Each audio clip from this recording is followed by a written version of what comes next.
right. Hi, everybody, and welcome to iFarm, iRanch, iVote, presented by Arizona Young Farmers and Ranchers.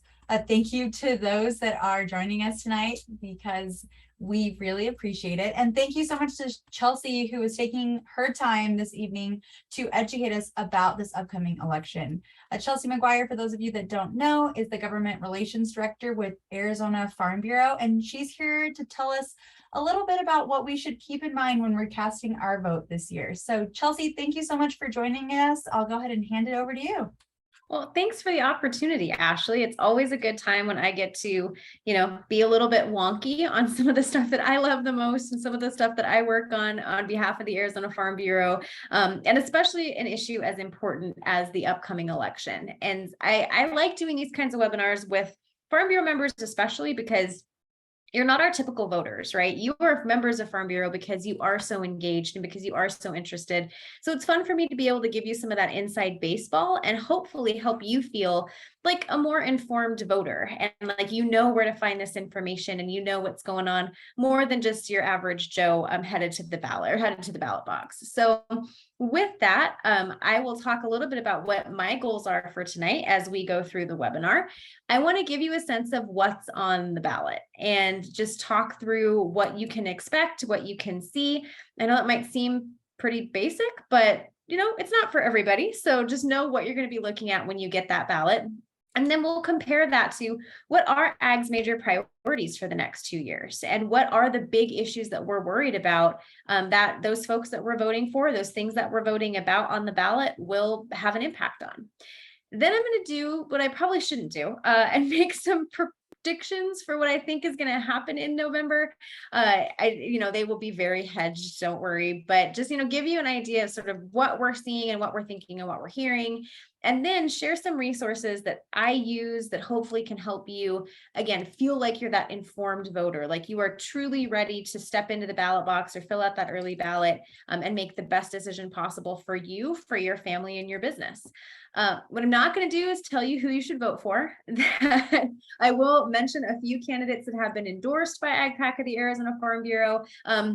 But this is not a webinar for me to say, here are our people. If you want to know that, I'll show you where we will sort of put our stakes in the ground and the places that will publicize that. But this really is just meant to be a nonpartisan 30,000 foot overview of the midterm elections coming up in November. So with that, let's get started. Talk about what's at stake in this upcoming election. It's always interesting to me that midterms traditionally have a lower turnout. And the reason for that is that there's no president on the ballot. And the president's that easy thing, right? Where everybody's just like, I know who the president is, hopefully. I know who the president is. I feel important voting for the president. I see all the ads. This is the thing I want to say. This is the guy that I voted for. But in the midterm, actually, these folks that you're voting for are going to be a little bit closer to you, closer to home, and probably have more of an impact on your day-to-day life than the president really ever will. I say a lot that the farther down you go in your ballot, the more that person actually has the possibility to change something about your life or change something that you have to do. So I would really venture to say that midterms can be even more important than a presidential election.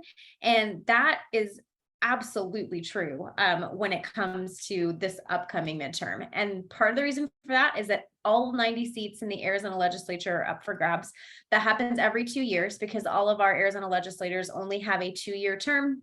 And then it turns over, those terms are not staggered. So we do that every single election. But this one's a little different because this is our first election post redistricting. So the results of the 2020 census came in, showed us where population centers are now in Arizona. We redrew our legislative districts based on that information. And so they look very, very different than they did before. And we will get into that and what some of the impacts of that have been on this election in particular. Also up for grabs is the Arizona governorship. And that, of course, is going to be a huge election, something that's going to have a big impact on our industry and every industry. And so we'll go into detail on that race as well. All of our 9 U.S. House seats also up for grabs. Again, that happens every election cycle because of the term that the House representatives serve. But again, post redistricting. So those districts do look a little bit different. And it kind of varies between some really boring districts where people are literally running unopposed and some really exciting districts where it's kind of a coin flip at this point. And so we're really not sure what that's going to look like. And then, of course, there's the US Senate seat. And I have a trivia question for either the folks that are watching or Ashley, if you want to answer this. For how many elections in a row will Arizona be voting for one of its US senators? 3. Okay, this will be the third. However, we're going to have to do it again in 2024. So in 2018, we had the general election with Senator Sinema versus McSally. Sinema was victorious in that election. In 2020, we had a special election to replace the late Senator John McCain, right? And so that was Senator Kelly versus McSally. Senator Kelly took over that seat. Then we have the 2022 general election, Kelly versus Masters, to take that seat for real. And then in 2024, we will have the general election, Sinema versus whoever decides to run against Sinema. This has made Arizona's elections absolutely crazy expensive because we have a statewide federal seat open 4 years in a row. So we've just got national party money, we've got state party money, we've got all these interests coming in. And especially when you've got a senator like Senator Sinema, who is just making all of these headlines and is truly a mover and a shaker. You've got a senator like Senator Kelly, who's also kind of following in that path, right? And still being that mover and shaker and really being a big player on the national scene. It costs a lot of money to run for office in Arizona right now. And the US Senate seat is one of the reasons why. So I'm going to walk you through a few of these races, kind of handicap them a little bit. Mostly because, not because I want you to think like, oh, wow, she really, knows who's going to win this. But mostly because I think it's going to show you the tenor of the election. It'll obviously show you kind of what the midterm was like, because these are the folks that were successful in the midterm, or the primary, excuse me, but just will show you kind of what we're dealing with and what the general atmosphere and feeling is around the midterm election. So let's start with that Senate race. We have, as we mentioned, our incumbent current Senator Mark Kelly, who is running against newcomer to the political scene, really, Blake Masters, at least newcomer to the political candidacy scene, I should say. A little bit of background on both. Mark Kelly is an astronaut, like a literal astronaut, which is awesome. He is the husband of former Congresswoman Gabby Giffords. And if you remember, Congresswoman Giffords survived an assassination attempt back in, I believe it was 2011. And so obviously one of his big points is that one, he was, stood by his wife as she made a miraculous recovery, survived that assassination attempt, and really used it to kind of launch some of the things that she cares about the most. But also that he has some pretty firsthand experience with some of the big issues that we deal with in America right now, including issues of gun control and gun violence. And so he has been a very effective senator. He has worked really hard to get through some priorities for Arizona Ag and work really closely with our community. So he's a known quantity to us right now. We sort of know what we would get were he to be successful in this race. Versus Blake Masters, running on the Republican side of the ticket. Don't know a whole lot about Blake Masters other than, sort of what his background is. He did graduate from Stanford Law and worked kind of in the big tech space. He developed some big tech software and his campaign really was sort of spearheaded and launched by billionaire Peter Thiel. So if you're not familiar with that person, look him up. Very fascinating, very interesting background. And so, this is a pretty traditional R versus D race at this point. And the Democrat obviously has the incumbency advantage, also has a really significant fundraising advantage over Blake Masters right now. And so I think both of those things really play out into what we're seeing in terms of the polling and the simulations on this race. I'm going to reference a lot today a website called 538. And that is a website that is basically a political punditry type of website. They do a lot of statistical analysis on races. They run what are called simulated elections. And so they'll take all of the polling data on an election that they can find, and then simulate 40,000 elections based on that polling data. And then they'll give you the percentage, how many times does the Democrat win versus how many times does the Republican win based on those simulated elections. Or they'll take polling data and, punditry ideas or political commentary ideas kind of thing. So I'm telling you that because I'm going to use that website quite a lot. I think I give you the link to the website at the end. They do a pretty good job of taking as objective a stance as you can, and just sort of taking the facts, taking what we know, and trying to handicap the elections. So according to 538, in their simulation model, Senator Kelly wins this race 74 of 100 times. So that does give him a pretty significant advantage right now over Blake Masters. Fox 10 Arizona also just released a poll, I think on September 8th.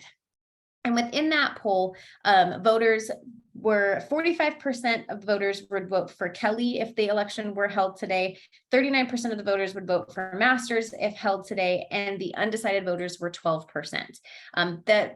At least the article that I read on that poll didn't give me a margin of error on that. But if you're looking at that, that really does sort of play out with the 538 simulation model as well. So while this is still being considered a very competitive Senate race, I think the handicapping right now is definitely favoring Senator Kelly. Makes perfect sense with his incumbency advantage and his ability to fundraise, which is stunning at the moment. If you want to take a look at those numbers, a whole lot of money. Like I said, Senate races are expensive, and he's definitely got the money to wage one right now. A little closer to home, I guess, or maybe closer to the vest, the governor's race. No surprise to anyone, right, who these folks are. They have been in the news every single day since they started to run, and definitely since post the primary. We have Katie Hobbs running for the Democrat side of the ticket, and Carrie Lake running for the Republican side of the ticket. Hobbs is a former social worker. That's kind of her professional background as she came up through the ranks, and then ran for the legislature in Arizona, was in the legislature for several years, and currently serves as the Arizona Secretary of State. And so had a lot of publicity, a lot of headlines about Katie Hobbs when the 2020 election cycle happened. And, there were all of the issues of, was it election fraud? What are we doing here? What are we doing there? And she was in the news all the time, defending Arizona's process, showing the integrity of our election. So got quite a bit of free, good national publicity. And I think she was always going to run for governor in this election, but that really cemented her place as the Democrats' choice and the horse that they were going to pick in this race.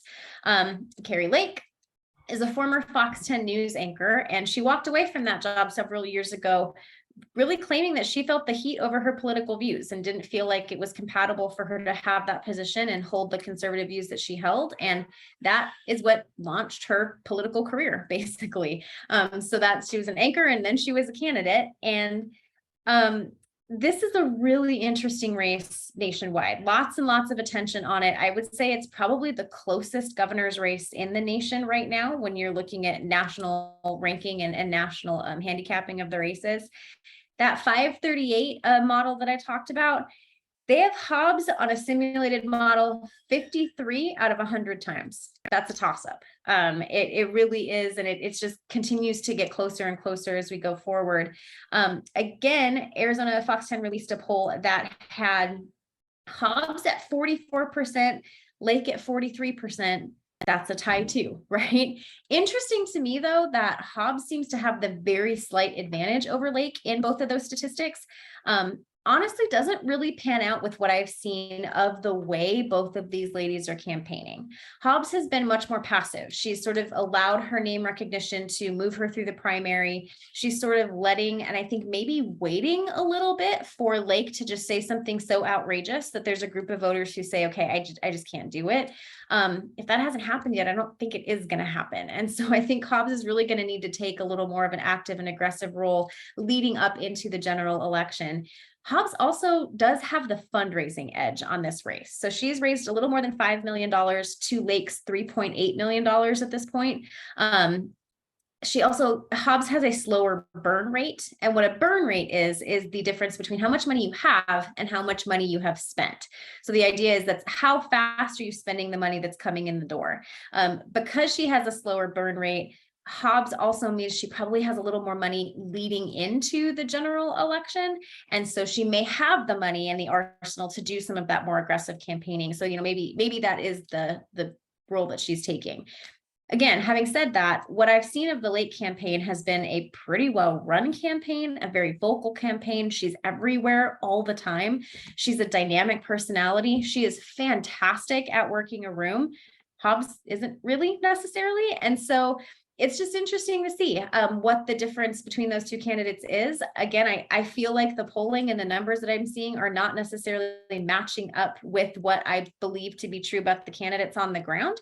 That tends to happen with national pundits, right? Because they aren't in Arizona and they're not seeing these folks. But again, this is really anybody's race at this point. So not going to handicap or predict this one. Hey, Chelsea, we have a quick question in the chat, and I don't know if you've seen any information about this, but the question is, do we know how much money for this race has come from outside of the state? Have you seen any information about that?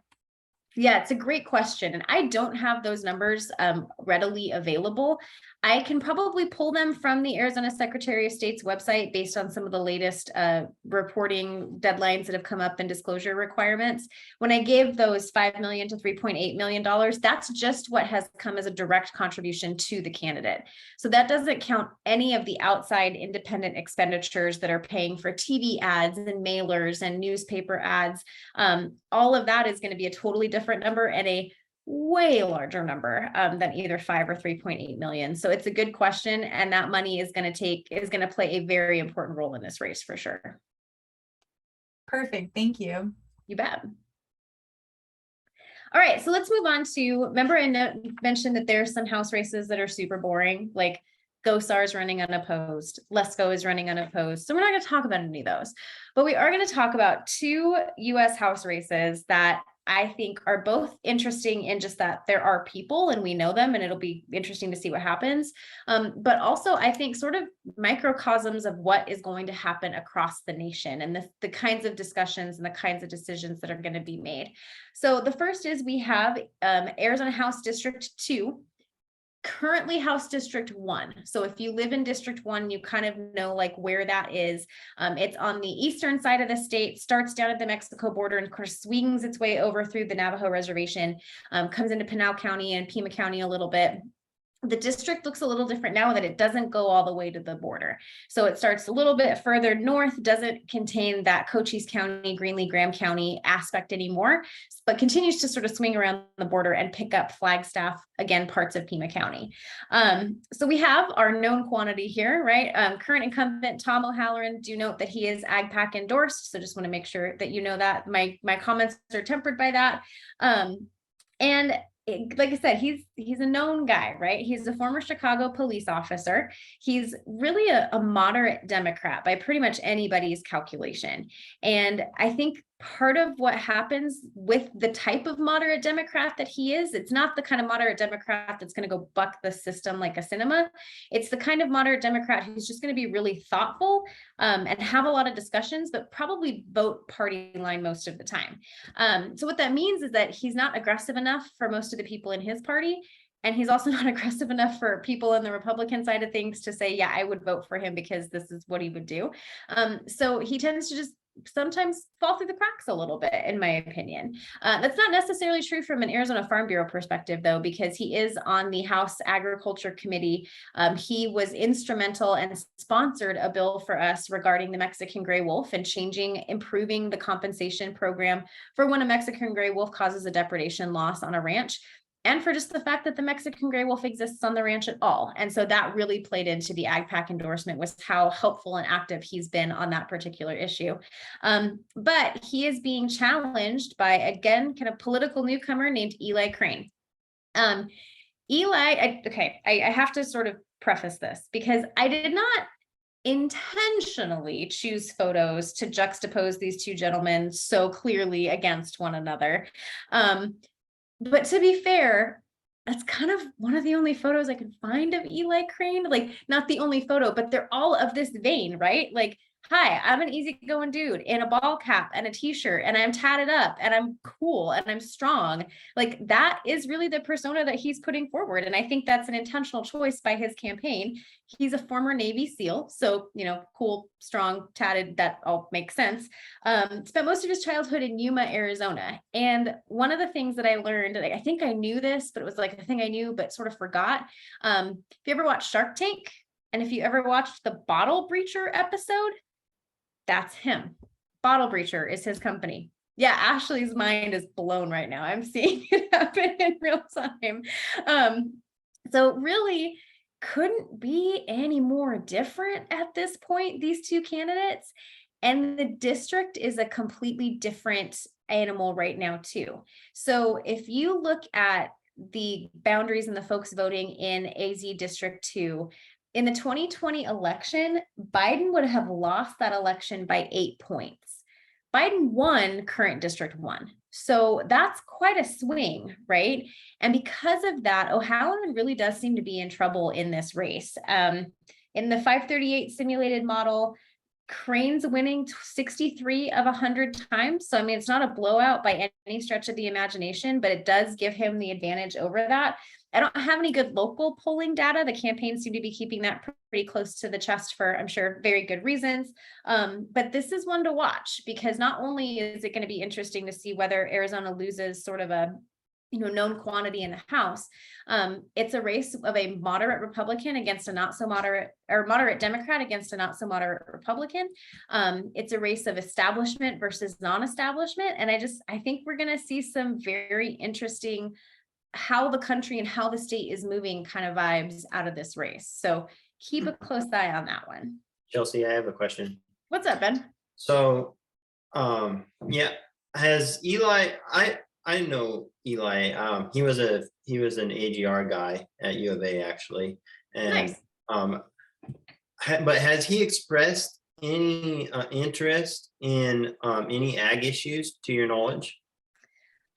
I wouldn't say necessarily explicitly, kind of to the way that O'Halloran would I'm on the ag committee and I'm going to be talking about the farm bill in the next Congress, that kind of thing. I would say it's more tangential in terms of small businesses and agriculture businesses or small businesses, making sure that government isn't impeding on our ability to use our land and our property, that sort of vein.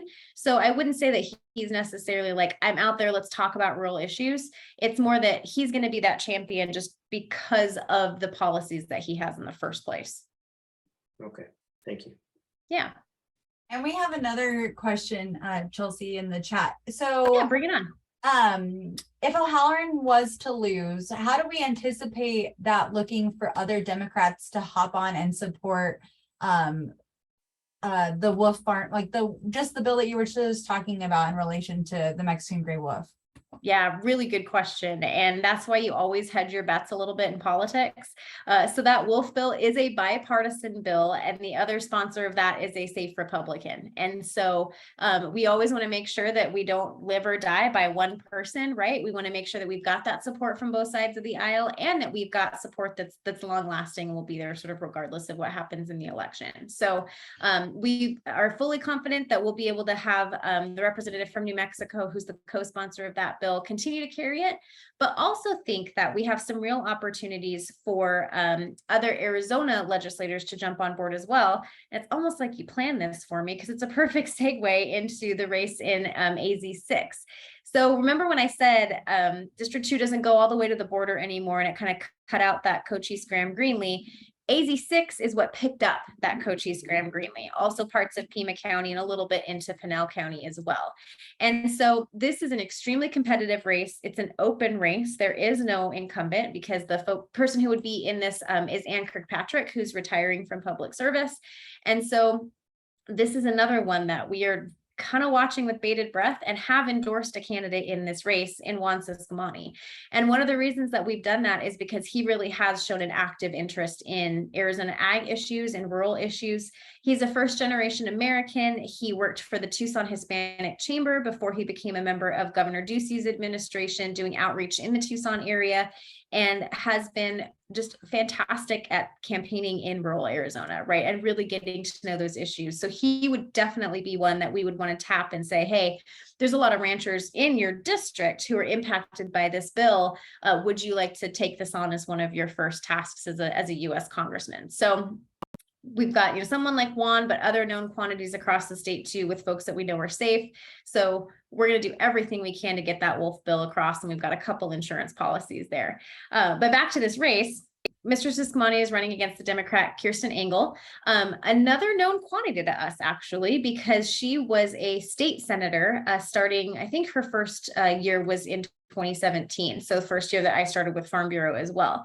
And she's a University of Arizona law professor, an environmental lawyer, worked with her very closely on the Senate Ag Committee, obviously on the Democrat side.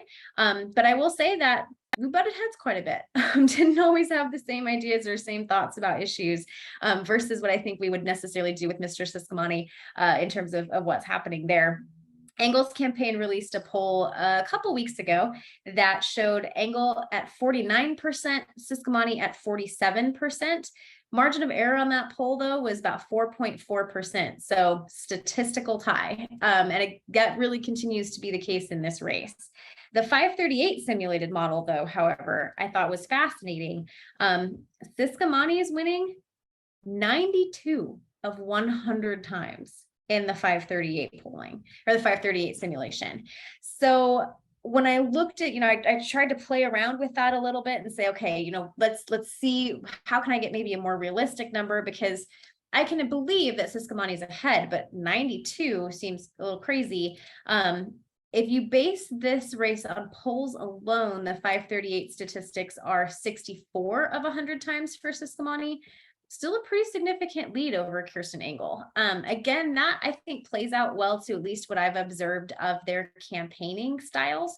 Juan's been very active, been very much out in the community. I think Kirsten's been a little bit more in her typical Democrat bubble, which that's a strategic play, and that's what you tend to do. But that will be another interesting one to watch with an ag pack endorsed candidate, very critical ag area of the state, and either way, a brand new face to the Congress. All right, so that's the end of my, let's just talk about people for a while. But I didn't want to end at least that part of the candidate side without mentioning the Arizona legislature. I don't expect a whole lot of surprises in the general because we were surprised all over the board when it came to the primary. Some really big upsets on the Republican side. Current Speaker of the House, Rusty Bowers, was ousted by David Farnsworth, ran as the true conservative, quote unquote, better conservative than Rusty Bowers, and it played really well in his district. Joel John, a Farm Bureau member who was in the District 4, which runs from Yuma into the West Valley, was also ousted by newcomer Michael Carbone, exact same model. Michael Carbone took a couple of the votes that John had made and said, I am going to be the true conservative, and he won with that message in his new district. Vince Leach is another conservative, another kind of tried and true Republican legislator who was ousted by, again, a newcomer, Justine Wadzak. Same story, right? Same song, different verse. And so all of those were clear indicators that the party was moving definitely further to the far right with those particular districts. Happen because of redistricting, right? So when we shuffle things around based on where the population is, what tends to happen, or at least tended to happen in this cycle, was that Republican districts got deeper red and Democrat districts got deeper blue. And so that's why we saw some of these upsets happening in the general. Totally true on the Democrat side of things as well. So we had Cesar Chavez was ousted by Ana Hernandez, again, farther to the left of Cesar. Cesar was sort of that moderate, worked across the aisle Democrat. Morgan Abraham was a new person who got put into the place when somebody resigned. So he was a new and appointed legislator, technically an incumbent, even though he'd never run, ousted again by Priya Sundarashan. And she is, again, kind of a newcomer, but was further to the left of Morgan. So what we're seeing is that the divide between the parties is getting deeper and deeper. It's going to make our job a little bit more difficult, right? We're a nonpartisan organization here over at the Arizona Farm Bureau because, one, what we care about is agriculture and not what party is in power. And two, our issues span between the spectrums and span across the spectrum of left to right. And so when you don't necessarily have issues that fit neatly into one box or another, and the parties are becoming more and more entrenched in their boxes, it means you have to work a little harder to get them out of those boxes and recognize the value of what we're trying to do for agriculture. Not impossible, but it's one of the things that we're going to have to work on, and really appreciate all of the support we get from our grassroots members, because that's the true way to do it, is when their constituents actually come in and talk to them. So that's the people right on the ballot that you're going to see. Don't forget to turn the page and turn the ballot over so that you can see where all of the ballot initiatives are going to be. And it's going to take you a while to fill out your ballot this year, guys. And I'm sorry about that. It's just the way that things are going to be. There are a ton of ballot initiatives, and I'm just going to talk about a few of them because I think that they're important to us as an industry and us as a group. The first set that I'll talk about are ballot initiatives that deal with ballot initiatives, because they weren't confusing enough before. This would be a set of propositions that are trying to reform the way that things get on the ballot, that citizens are able to put things on the ballot, and what happens once those things are passed. So Proposition 128 would allow the legislature to fix a ballot proposition that is deemed unconstitutional. Right now, the Voter Protection Act says once it's passed by the people, the legislature cannot touch it unless they have 3/4 of the legislature to vote for it, and it furthers the purpose of the initiative. This is saying, hey guys, that doesn't make a whole lot of sense if it's an unconstitutional thing. Maybe the legislature should be allowed to fix that before the state gets into trouble because it's trying to enforce something that's unconstitutional. Prop 129 would be a single subject rule. So ballot initiatives could only deal with a single subject, and the title would have to be accurate in reflecting what that subject is, which means you can't lump a bunch of stuff in with each other so that you put something that's really bad in with something that's really good, and the voter gets tired halfway through and just votes for what they think is the good thing, and then the bad thing comes along with it too. And then Proposition 132 would be actually kind of mirroring, making the initiative process mirror what the legislature has to do, which is get a supermajority if it's going to approve a tax increase. So this would be just that. Instead of a 50+1%, it would be a 60% yes vote required to pass a tax increase through a ballot initiative. So now ballot initiatives that are not actually about ballot initiatives, and these ones I just think are kind of interesting. Proposition 130 is like the classic, this does something really good, but it's so complicated to explain it that I think voters are going to glaze over their eyes just a little bit. What it does is it removes property tax determinations from the constitutional side of our legislature. So that means that the legislature can actually change them. You don't have to do a constitutional amendment to change property tax exemptions. So the way this is being sold explicitly, right, is that this is going to allow tax exemptions for veterans with disabilities, for widows, for widowers, all really good things. But down the road, this would also mean that the legislature could be the one to enact, let's say, certain property tax exemptions for agriculture, maybe based on drought conditions, just spitballing here, right? That's something that we would definitely support, being able to make those exemptions more quickly, more effectively to reflect the needs of the industry. So Prop 130 is a good one.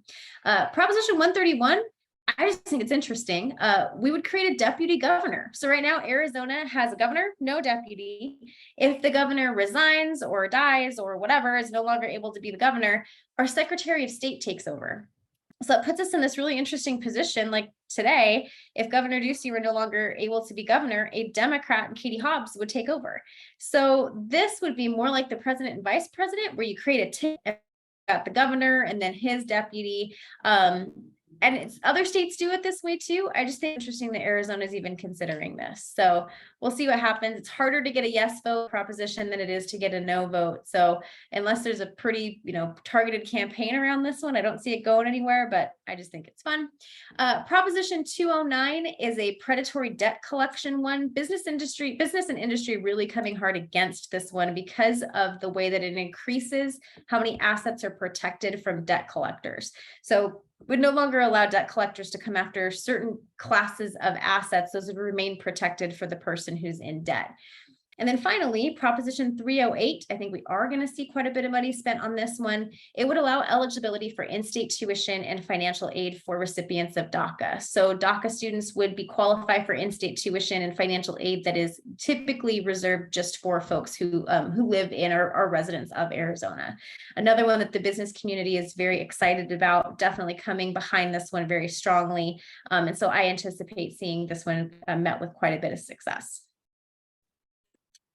So where does ag stand in all this? What are the issues that we're going to see coming up in the legislature?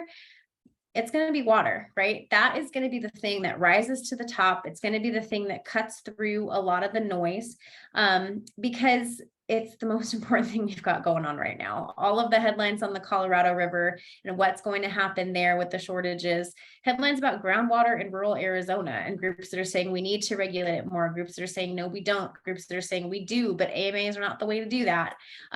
All of that is going to really create a dream scenario for the Arizona legislature to step in and to make some critical decisions about water, just like they've done in really the past 3 legislative sessions. So no surprise there. And when we're assessing, our candidates that either AgPAC is going to endorse or who we're going to contribute to, water is going to be at the forefront of our minds like it always is. And I would say that with the exception of water, I kind of have a feeling at the state level that a lot of our sort of traditional ag priorities, like environmental regulations, sales tax, land use restrictions, they're going to be drowned out a little bit. Because remember what I said about those boxes getting further apart, right?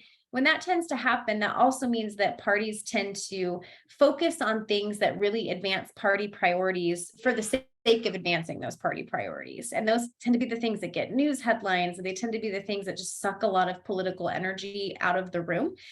So having said that, right, I think water is going to be the thing that cuts to the top, but we are going to have to work really hard to make sure that some of our other priorities stay at the forefront. And so that's going to include continued work on the OHV issues and making sure that our lands are not being completely ravaged by folks who are using these OHVs inappropriately, and trying to find some ways to mitigate and help that problem.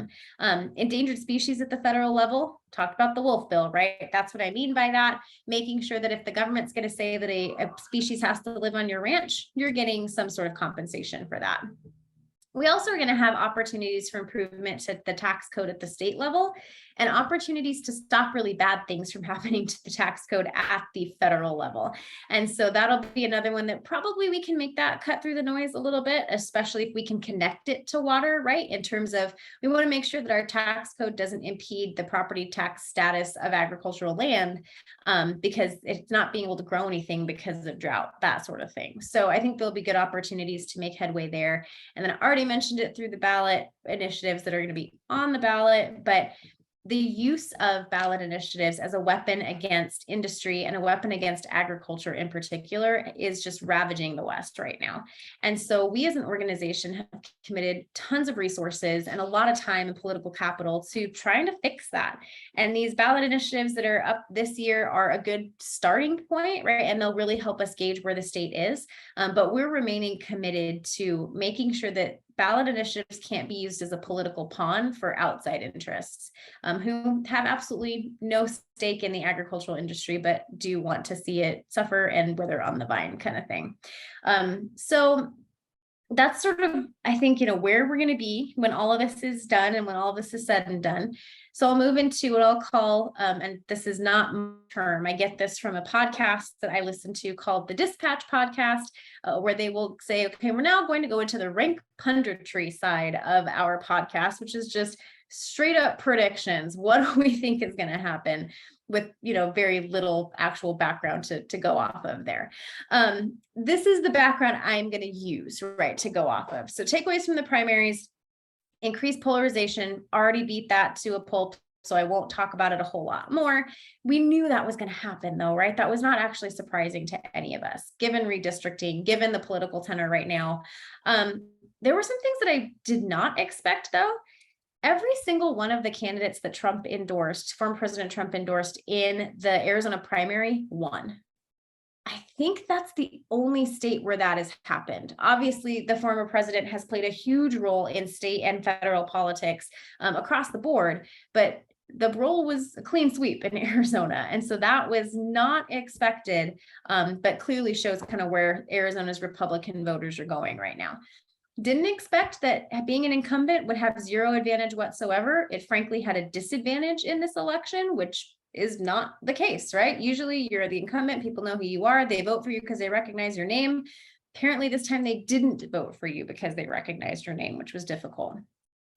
Also, what we didn't expect in the primary for a midterm election, because remember I started this by saying people don't typically vote in midterms, we had record turnout nationwide. And we had record turnout nationwide on the left side of the spectrum when everybody was saying this was the year for a red wave, right? The president is a Democrat, the chambers are controlled by Democrats. That is the key recipe for the other party to come in and just absolutely make hay in the primary. And it's not necessarily what happened, right? We did see a lot of, far right Republicans winning in the primary, but we saw a lot of Democrats coming out to vote. And maybe one of the reasons for that, it's one of the reasons, I'm not going to say it's the only reason, is the Dobbs decision. And the Dobbs decision, if you don't remember, was the decision made to overturn Roe versus Wade, which is the case that constitutionalized a right to an abortion, and instead say to the states, what you want to do about abortion care is up to you as a state, and you get to make that decision. It's not a federally protected right, but it can be a state protected right if you want it to be. So this chart, which is a little difficult to read, but really just kind of look at the lines because that's the important part. This line right here is the week of the Dobbs decision. The lines are the number of new voter registrations that happened that week. Female Democrats came out and registered to vote the week after the Dobbs decision. It was a completely energizing force. And I will be perfectly honest, I'm going to have to eat crow on this one, because when the Dobbs decision, if you remember, it was leaked a little earlier in the year, what the court was going to do. And I was saying out of both sides of my mouth, like, I don't think this is going to have that big of an effect, right? The abortion thing has kind of already been, we've been there, we've done that. People know how they feel about the issue one way or another. It's not going to change the way they vote. They didn't change the way they vote. It changed how many people voted and who was motivated to vote and who came out to the polls. So I think this may be one of this kind of thing, right? Is going to be a driving force between making that red wave maybe a little less of a wave, and clearly still going to be the advantage for the Republicans.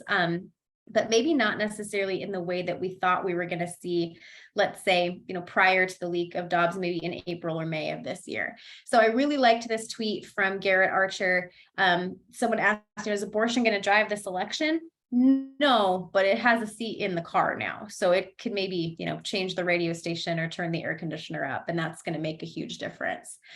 So what are we going to see? Increases in intensity, campaign spending, increases in turnout, like we just talked about. The Arizona legislature is, I think, going to shift right. I think we're not going to see that 31-29 Republican-Democrat split. We're going to see something closer to a 33 Republican, 34 Republican. 34 is probably pushing it. I would say 33 is more accurate. Similarly, the United States House of Representatives is also going to shift right. We'll see the Republicans take back control of the House for sure. What the margins are going to be, I don't know, maybe a little thinner than what we thought, but definitely enough to shift right to block anything that's coming out of the Senate, because I do think the Senate is going to stay slightly left, including because of races like the one in Arizona, right? Where I do think that Mark Kelly is going to be is going to prevail in that race. So we'll not have a Republican pickup in that seat. So again, reason that there's going to be a whole lot of attention on that particular race. So last thing I will leave you guys with, I gave you a lot of stats. I gave you some information. Where can you go and find this kind of stuff? Share it with your friends, share it with your family, just learn more about the things that we've talked about. Of course, I'm going to send you first to azfb.org/vote. That is where we're going to have all of the Farm Bureau specific information. So we will still have links to voter registration, links to the Secretary of State's website, but we're also going to have the folks that we endorsed. And I just got out of the endorsement meeting with AgPAC 10 minutes before I came on this webinar. So those will be out hopefully by the end of the week.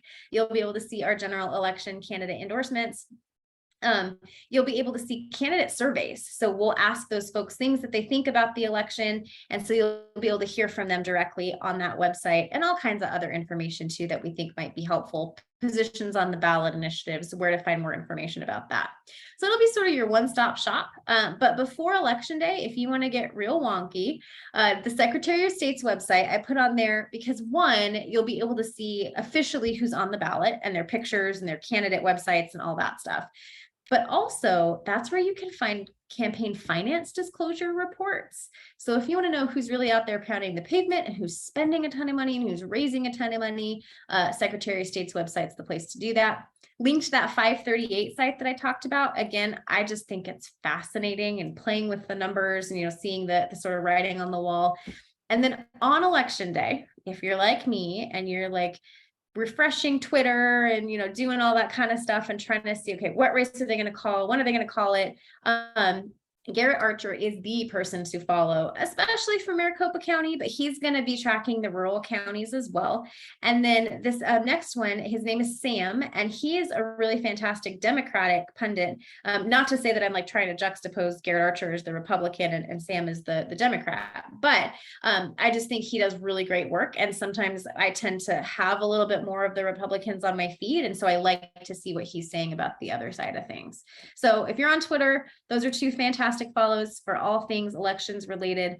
On the national side of things, I didn't put this on the site either, but I'm going to be like a weird advertisement for the Dispatch right now, but listening to the Dispatch podcast and following some of their hosts, like Sarah Isgur especially. Sarah Isgur is a kind of former campaign operative, former Trump administration official, and just has really interesting insights a lot of the time. So those are my follows. Those are what I have to share about the upcoming midterm election. Hopefully you feel like you came away with it, learning something you didn't know before. But if you still have questions, I'm on for like another 10 minutes. So Ashley, I'll turn it back over to you and hopefully add some clarity. Perfect. Okay, well, thanks again, Chelsea. We really, really appreciate you taking this time. What I'm going to do is I'm going to go ahead and stop the recording, and then I'll give everybody who is on the call some time, the 9 minutes, if they have any questions. So let me just go ahead and stop